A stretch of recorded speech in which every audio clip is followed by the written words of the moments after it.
En 1943, la marine américaine entreprenait une série de tests dont le but était de soustraire les navires alliés à la détection des radars ennemis. Le résultat de ces expériences n'a jamais été divulgué. Le dernier essai qui a mis fin au projet est connu sous le nom de Philadelphia Experiment. Bonjour à tous, dans cette nouvelle vidéo, je vais vous faire écouter le témoignage d'une personne qui aurait assisté à la fameuse expérience de Philadelphie réalisée le 12 août 1943 dans la rade de Philadelphie. Dans certaines de mes vidéos, je vous avais parlé de l'avènement de l'Antéchrist. J'expliquais qu'il y a de fortes chances que ce fameux grand monarque, alias le Mahdi, se manifeste aux côtés de nos visiteurs extraterrestres. J'avais entre autres dit qu'il va développer des programmes, certains programmes, dont celui du voyage dans le temps. Il y a de fortes probabilités qu'il mette au point un système calqué sur les Black Programmes américains, surtout sur la fameuse expérience de Philadelphie dont je vais vous parler là. Et à partir de là, il va pouvoir visiter certaines périodes du passé. Pour ceux qui ne savent pas ce qu'était la fameuse expérience de Philadelphie, je vais vous en faire un bref résumé. Au début des années 40, la marine des États-Unis se serait lancée dans une série d'expériences dont le but était destiné à soustraire des radars ennemis à un navire de guerre. Mais le 12 août 1943, cette expérience prendra une étrange tournure lorsque le bateau expérimental, qui s'appelait USS Eldridge, se dématérialisera complètement suite à l'intensification du champ magnétique. Deux des marins qui composaient les membres de l'équipage s'affoleront et décideront de sauter par-dessus bord. Espérant plonger dans les eaux de l'océan, ils se retrouveront en fait propulsés dans une sorte de tunnel d'hyperespace qui les conduira une quarantaine d'années plus tard au milieu d'une autre opération d'invisibilité qui se déroulait le 12 août 1983 dans la base de Montauk à Long Island, proche de New York. Ces deux expériences distantes d'une quarantaine d'années se seraient connectées en formant ce que les scientifiques appellent un pont Einstein-Rosen, plus communément appelé trou de verre. Les premières rumeurs avaient fait mention de cette expérience, les premières rumeurs qui avaient fait mention de cette expérience se seraient diffusées dans les années 50. L'US Navy démentira aussitôt, mais par la suite, plusieurs enquêtes démontreront que quelque chose d'étrange se serait effectivement produit en 1943 au large des côtes américaines. La première source nous avait été transmise par un certain Carl Allende. En 1955, le docteur Maurice Jessup, un astrophysicien, publiera un ouvrage sur les ovnis intitulé The Case for the UFO.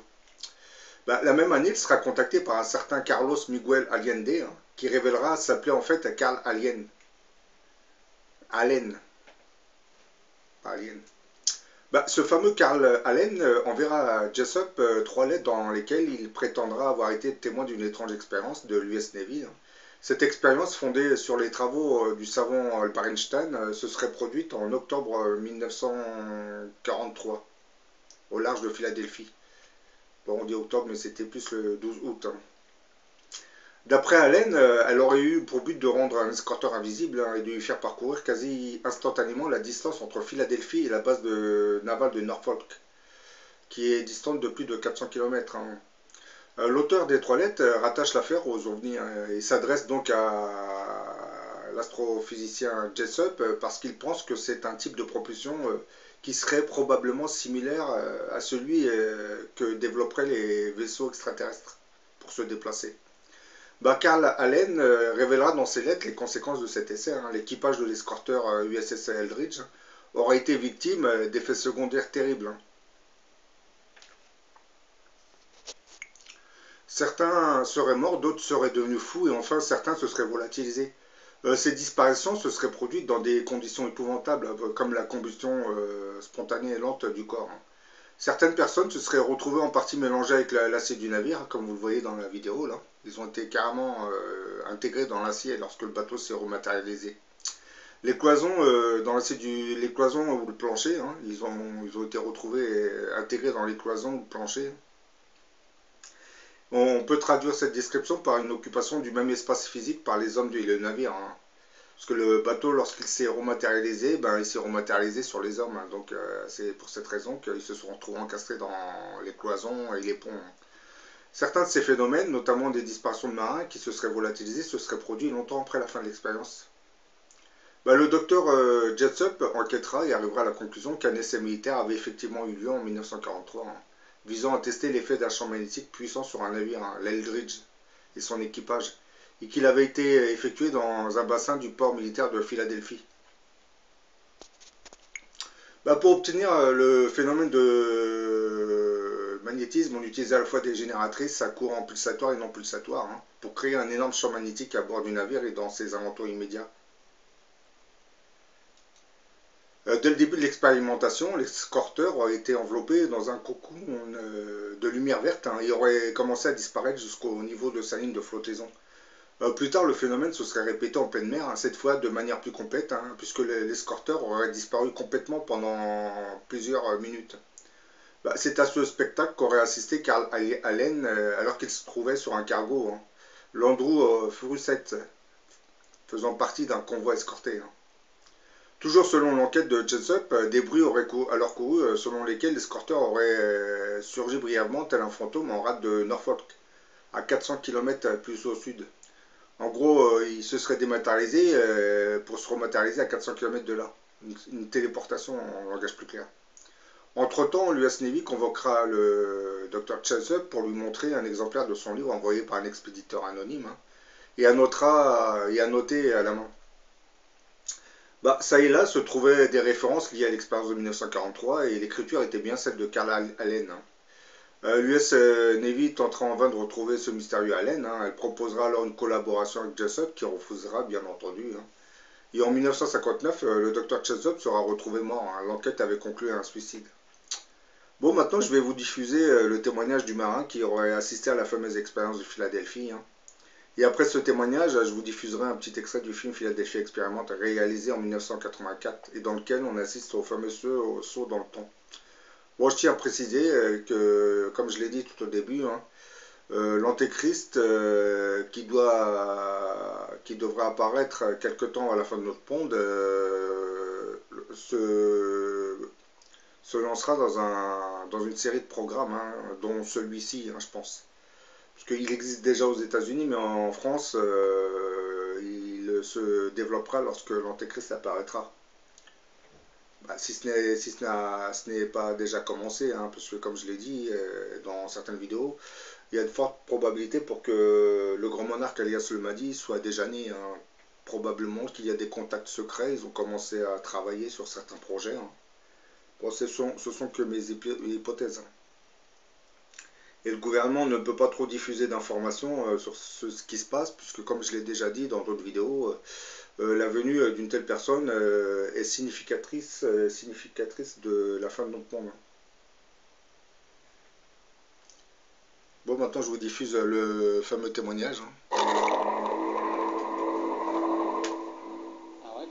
J'étais monté à bord avec mon frère Duncan Cameron. Je ne m'appelais pas Al Bilek à cette époque, mais Edward Cameron. J'étais né le 4 août 1916, Duncan en mai 1917. Notre père était Alexander Duncan Cameron Sr., qui était lui aussi dans la marine. Nous étions à l'intérieur du poste de contrôle, derrière un blindage en acier. Les portes aussi étaient blindées. Tout a été normal pendant 30 secondes, et puis nous avons vu les tubes électroniques éclater par vagues. Il y en avait 3000 pour contrôler les bobinages générant les champs. Avec l'interrupteur principal, nous avons tenté de couper l'alimentation, mais les manettes étaient figées et nous n'avons pas pu les bouger. Les conditions se sont aggravées dans le poste de contrôle et nous avons décidé qu'à ce moment, il était temps de partir. Nous avons ouvert la porte blindée et couru dehors. Sur le pont, les marins paniquaient, mais personne n'était encore incrusté au pont à ce moment-là. Tous les deux, nous avons eu un éclair de génie. Sautons par-dessus bord. Nous sommes passés au travers d'un étrange phénomène, qui ressemblait à un tunnel avec des éclairs de lumière ou quelque chose de ce genre-là. D'après ce que nous avons pu estimer, cela a duré 2 minutes. Nous nous sommes relevés sur de la terre ferme. Pas dans l'eau, de nuit, dans une sorte de périmètre militaire. On savait qu'on était sur une sorte de base militaire. Des hommes de la police militaire nous ont amenés dans un bâtiment où nous avons pris un ascenseur. Nous avons descendu plusieurs niveaux vers une installation souterraine. Les portes de l'ascenseur se sont ouvertes et nous avons été accueillis par un civil. Il nous dit alors « Bienvenue messieurs, je vous attendais. Je suis le professeur von Neumann. » C'était en 1983, comme nous nous en sommes rendus compte plus tard. J'ai demandé « Qui êtes-vous » ? Vous ne pouvez pas être le docteur von Neumann, car il est beaucoup plus jeune et nous l'avons quitté il y a à peine une heure.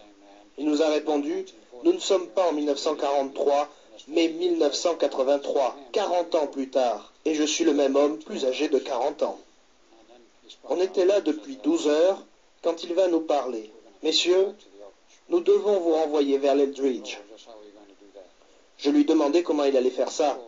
Il a répondu « Nous avons une maîtrise totale de l'espace-temps, ici, au projet Montauk. Vous devez retourner là-bas et détruire l'équipement, car nous ne pouvons pas le contrôler d'ici. Les générateurs fonctionnent toujours sur l'Eldridge, et il est coincé dans une bulle de l'hyperespace. Donc nous devons vous renvoyer là-bas, et vous devez détruire l'équipement pour que le bateau retourne à son époque normale dans les installations navales de Philadelphie. » Donc ils nous ont renvoyés. Nous sommes arrivés sur le pont du bateau. Nous avons trouvé l'accès à un poste de contrôle et avons détruit l'équipement. Les générateurs ont commencé à s'inverser. On a su que c'était terminé à ce moment-là. On est sorti du poste de contrôle pour retourner sur le pont. Et c'est là que nous avons vu les deux hommes incrustés dans le pont de métal et deux autres mélangés au blindage. Un cinquième avait la main prisonnière dans l'acier. Je suis passé au-dessus de l'un d'eux qui avait la tête et les bras qui sortaient du métal. Duncan a vu toute cette panique, ces gens mélangés à l'acier, et il m'a regardé l'air de dire « Viens avec moi ». Alors il a sauté et a disparu. Les champs ne s'étaient pas encore effondrés, et il est retourné en 82-83 au projet Montauk. Bon, maintenant je vais vous diffuser le fameux film qui a été réalisé à partir de cette expérience. Il a été réalisé par un Britannique. Le titre du film c'était Philadelphie Experiment. Bien entendu, à sa sortie, le film avait été interdit par les autorités américaines dans les salles de cinéma. Oui, parce qu'ils ne voulaient pas que les gens sachent ce qui s'était réellement passé pendant cette expérience. Et dans ce fameux extrait du film, vous allez voir les deux marins sauter du bateau. Et comme il expliquait, Monsieur Bilek, dans le témoignage que vous venez d'entendre, ils se sont retrouvés projetés, aspirés dans une sorte de tunnel d'hyperespace. C'était un fameux trou de verre.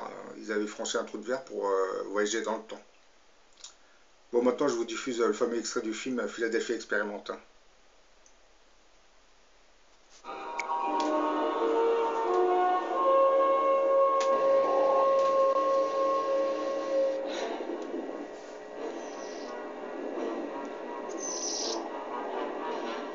Qu'est-ce que c'est que ça?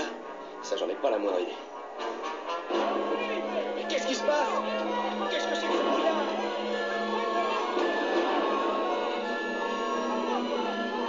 Hé, venez voir!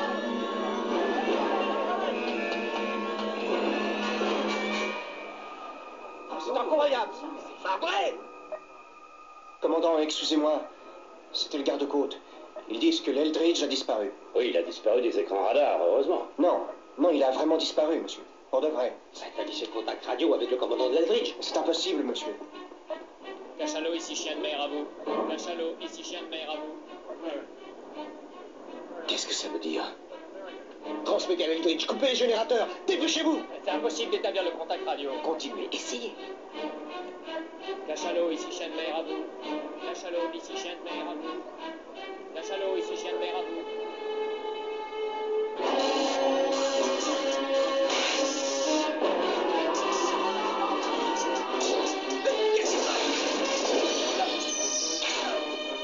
Qu'est-ce que c'est? Dépêche-moi, coupe les chiens!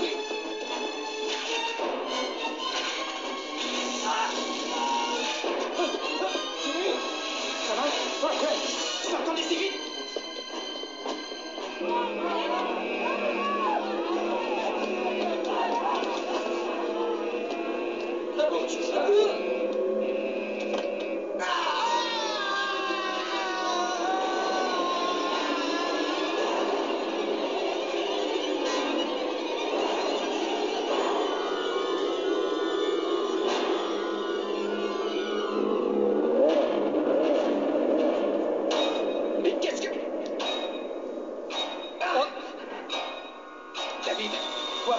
s'est passé?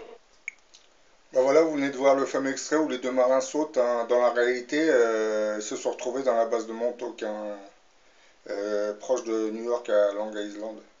Aujourd'hui, cette base a été désaffectée, hein, parce que les autorités américaines ont compris que l'information allait circuler. Hein. Mais bon, le complexe n'a pas disparu, il a été déplacé vers une autre base beaucoup plus secrète. Donc le système est toujours opérationnel et les techniciens travaillent toujours dessus. Hein.